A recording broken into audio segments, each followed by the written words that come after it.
محترم بھائیوں اور بہنوں، ہم بستری کے شرعی آداب کیا ہیں؟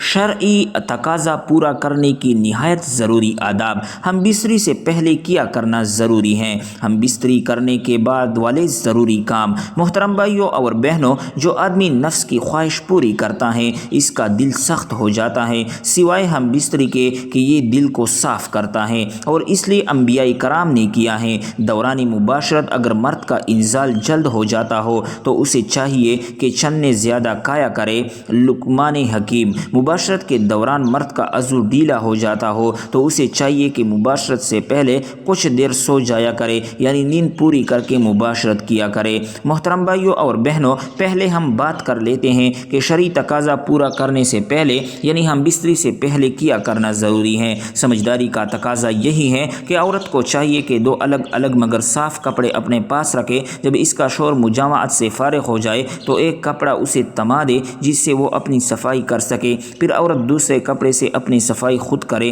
اگر ان کے پہنے ہوئے کپڑوں میں جنابت کا کوئی اثر نہ پہنچاؤ تو ان کپڑوں میں نماز بھی پڑھ سکتے ہیں۔ محترم بھائیوں اور بہنوں، اسلام نے طہارت اور صفائی کے نظام کو جتنی اہمیت دی ہے شاید کسی مذہب نے نہیں دی ہو۔ اس طہارت کے نظام کو برقرار رکھنے کے لیے بوقت جماع عضو خاص کی صفائی کے لیے علیحدہ کپڑے کا انتظام موجود ہو۔ وہ اس لیے کہ اگر کسی اور کپڑے سے صفائی کی گئی تو خطرہ ہے کہ وہ گندگی سے آلودہ ہو اور جراثیمی چھوت عضو کو لگ کر گندگی اور آلودگی کا باعث بنے۔ اگر عضو کو صاف نہ کیا گیا تو غلاظت عضو پر لگی رہے گی، کیونکہ اس میں خاص رطوبت ہوتی ہے جو کچھ عرصہ تک عضو پر چمٹی رہے تو الرجی کا باعث بھی بن سکتی ہے۔ دوسری مرتبہ ہم بستری کرنے کے لیے ضروری ہے کہ عضو کو بالکل صاف کیا جائے۔ دوبارہ ہم بستری کرنا مقصود ہو تو عضو خاص کو دھو لیا جائے۔ مختلف اطباء کا کہنا ہے کہ ایسا کرنے سے عضو میں توانائی آتی ہے اور اثر و چستی پیدا ہوتی ہے۔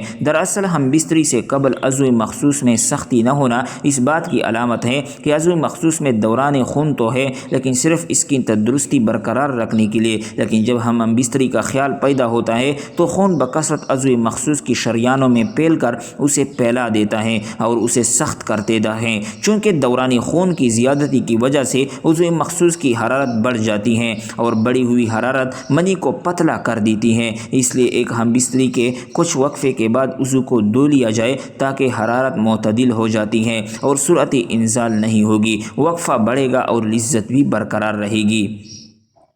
اگر ہم بستری کے وقت پیشاب کا شدید تقاضا نہ ہو تو خواہ پیشاب نہ کرے، ورنہ عضو کا انتشار جلد ختم ہو جائے گا۔ مباشرت کا فطری طریقہ تو یہی ہے کہ عورت نیچے ہو اور مرد اوپر رہے، چنانچہ سارے حیوانات اسی طریقے پر عمل کرتے ہیں اور قرآن پاک میں بھی یہی طریقہ بیان کیا گیا ہے۔ اس کی صورت یہی بھی ہو سکتی ہے، عورت چھت لیٹے اور مرد اس کے اوپر لیٹے تو اس طرح مرد کے جسم سے عورت کا جسم ڈھک جائے گا۔ اس طریقے میں زیادہ راحت و آسانی ہے، عورت کو بھی مشقت نہیں اٹھانا پڑتی۔ نیز استقرار حمل کے لیے یہ بھی طریقہ مفید ہے۔ شیخ الرئیس کے نزدیک جماع کی تمام شکلوں میں بری شکل یہ ہے کہ عورت مرد کے اوپر ہو اور مرد نیچے چھت لیٹا ہو، کیونکہ اس صورت میں منی مرد کے عضو میں باقی رہ کر متعفن ہو کر اذیت کا باعث ہوتی ہے۔ مختلف کتب حدیث سے ہمیں یہ معلوم ہوتا ہے کہ ہم بستری کرتے وقت اندھیرا یا مدھم روشنی ہونا سنت ہے۔ ہم بستری کرتے وقت روشنی ہلکی یا مدھم ہو تو پرلطف ہم بستری ہوگی، کیونکہ ہم بستری کا عمل مسلسل ایک پرسکون عمل ہے۔ اس پر سکون عمل کے لیے پرسکون ماحول چاہیے اور ماحول تیز روشنی میں یکسر ناممکن ہے۔ اس لیے ہم بستری کے عمل کو پرلطف اور کامیاب بنانے کے لیے ضروری ہے کہ یا تو بالکل اندھیرا کر دیا جائے یا مدھم روشنی کو اختیار کیا جانا چاہے۔ عورت کا جماع سے قبل ٹھنڈے پانی سے استنجا کرنا اس کی شہوت میں اضافہ کرتا ہے۔ جماع سے قبل ٹھنڈے پانی سے استنجا کرنا انزال میں جلدی کا باعث ہوتا ہے۔ مزید برآں اس سے فرج میں تنگی اور لذت میں زیادتی ہوتی ہے۔ عورت جب جماع سے قبل پانی سے استنجا کرتی ہیں تو یہ ہارمونز بہت کم ہو جاتے ہیں، جس کی وجہ سے لذت جماع بڑھ جاتی ہے۔ عورت کی طاقت زیادہ اور انزال جلدی ہوتی ہے، جس کا فائدہ مرد کو پہنچ جاتا ہے اور مرد بہت جلدی عورت پر قادر ہوتا ہے۔ عورت اس عمل سے بے شمار نفسیاتی امراض سے بچ جاتے ہیں۔ جماع کے وقت عورت کے ایسٹروجن ہارمونز کی کارکردگی بہت زیادہ مؤثر ہوتی ہے۔ محترم بھائیوں اور بہنوں، اب ہم بات کر لیتے ہیں کہ شرعی تقاضا پورا کرنے کے بعد یعنی ہم بستری کرنے کے بعد کرنا ضروری ہے۔ ہم بستری کے بعد کوئی مرغن شیریں غذا، انڈے کا حلوہ، گاجر کا حلوہ، شہد آمیز دودھ یا میوجات کا امیزہ کھا لینے سے قوت با کم نہیں ہوتی۔ اگر کچھ بھی میسر نہ ہو تو تھوڑا سا گڑ ہی کھا لے، مگر پاکی حاصل کرنے کے بعد ہی کھانا بہتر ہے۔ ہم بستری کے فوراً بعد ٹھنڈی پانی نہ پیے۔ عموماً لوگ ہم بستری کے فوراً بعد ٹھنڈا پانی پینا پسند کرتے ہیں، جو ہمارے جسم کے لیے بہت ہی نقصان دہ ہے، کیونکہ اس وقت انسان کا جسم بہت ہی زیادہ گرم ہوتا ہے۔ اس وقت مرد ہو یا عورت، دونوں کی جسم میں حرارت بہت زیادہ ہوتی ہے۔ اگر ایسے وقت میں کوئی بھی ٹھنڈے پانی کا استعمال کرتا ہے تو اس کو دمہ یعنی سانس کا بیماری ہونے کا خدشہ ہوتا ہے۔ عموماً اکثر ہم گرمی میں دھوپ سے باہر سے گھر آتے ہیں تو بزرگوں کا کہنا ہوتا ہے کہ پسینے میں پانی مت پیو، پسینہ سوکھنے کے بعد پینا۔ اس کی وجہ یہی ہوتی ہے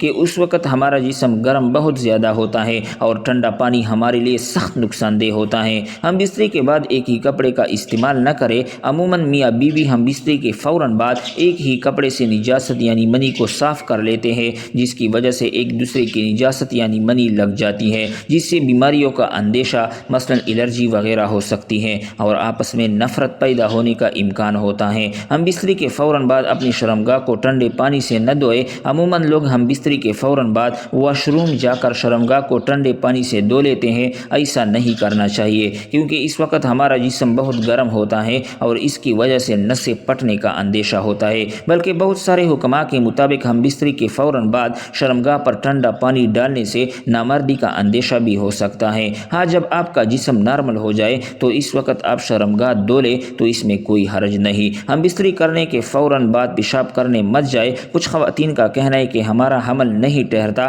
تو ایسی خواتین کو چاہیے کہ ہم بستری کے فوراً بعد پیشاب کرنے مت جائیے، کیونکہ ہم بستری کے وقت بچہ پیدا کرنے والے جراثیم عورتوں کی شرمگاہ میں جاتے ہیں۔ جب وہ پیشاب کرنے یا استنجا کرنے جاتی ہے تو وہ جراثیم واپس باہر آ جاتے ہیں، جس سے خواتین کا حمل نہیں ٹھہرتا۔ اس لیے خواتین کو چاہیے کہ وہ ہم بستری کے بعد کم از کم 15 سے 20 منٹ تک لیٹی رہے اور اس کے بعد ہی استنجا پیشاب کی حاجت ہو تو جائے، تاکہ جو مادہ یا جراثیم اندر گیا ہے وہ باہر نہ آنے پائے۔ ہم بستری کی فوراً بعد آپ کبھی بھی نہ نہائے۔ عموماً لوگ ہم بستری کی فوراً بعد نہانے چلے جاتے ہیں، حالانکہ اس وقت جسم میں حرارت بہت زیادہ ہوتی ہے۔ ایسے میں اگر آپ اپنے جسم پر ٹھنڈا پانی ڈالو گے تو یہ آپ کے جسم کے لیے بہت نقصان دہ ہو سکتی ہے۔ اس لیے عورت اور مرد کو چاہیے کہ ہم بستری کے بعد کم سے کم 15 سے 20 منٹ کا وقفہ ہونا چاہیے، تاکہ جسم کا درجہ حرارت نارمل ہو جائے اور اس کے بعد آپ نہانے، پیشاب کی حاجت یا استنجا کے لیے جائے۔ آپ لوگ ہم بستری کے فوراً بعد نہائیں گے تو اس سے بہت سی بیماریوں کا اندیشہ رہتا ہے۔